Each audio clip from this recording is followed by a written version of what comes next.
राधे राधे.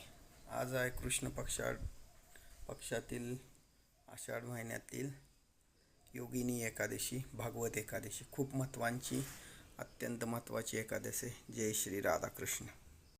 आज खूप महत्त्वाची एकादश असल्यामुळं आपण वृंदावनमधून जी कंठीमाळ आणली आहे ती धारण करणार आहे, बघू शकता. आणि त्याच्यासाठी आपण कंठीमाळ्याची आता पूजा करणार आहोत. हा एक गंगाजल आणि आहे वृंदावनमधलं यमुना जल. आणि ह्या माळेला आपण यमुना जल आणि गंगाजलने स्नान घालणार आहे.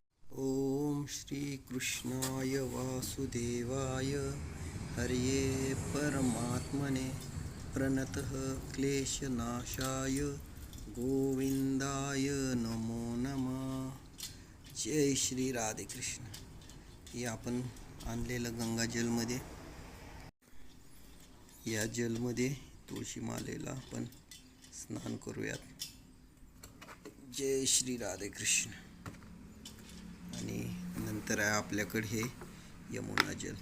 जय श्री राधाकृष्ण राधाकृष्ण राधाकृष्ण राधाकृष्ण राधाकृष्ण राधाकृष्ण. आणि हे जल आपण काढून घेऊ कशात तर. थोडं आपण गंगाजल स्नान घालूयात तुळशी मातेला.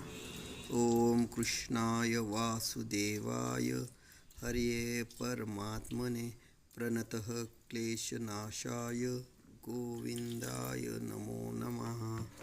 जय श्री राधाकृष्ण. ही कंठीमाळा आपण राधाकृष्णाच्या चरणी समर्पित करून उद्या सोमवारी घालणार आहे. आणि आपण महादेवाच्या मंदिरात पण ह्याला समर्पित करू. नंतर हे देशी गाईचं तूप आहे. दीपम धूपम समर्पयामि. जय श्री राधाकृष्ण राधाकृष्ण. तुलसी राणी तुलसी मातेला फूल अर्पण करू. पुष्प समर्पयामि पुष्पम समर्पयामि पुष्पम समर्पयामि. ओम कृष्णाय वासुदेवाय हरिये परमात्मने प्रणतः क्लेशनाशाय गोविंदाय नमः. जय श्री राधाकृष्ण राधाकृष्ण राधाकृष्ण राधाकृष्ण. हरि बोल हरे कृष्ण. जय श्री राधाकृष्ण राधे राधे.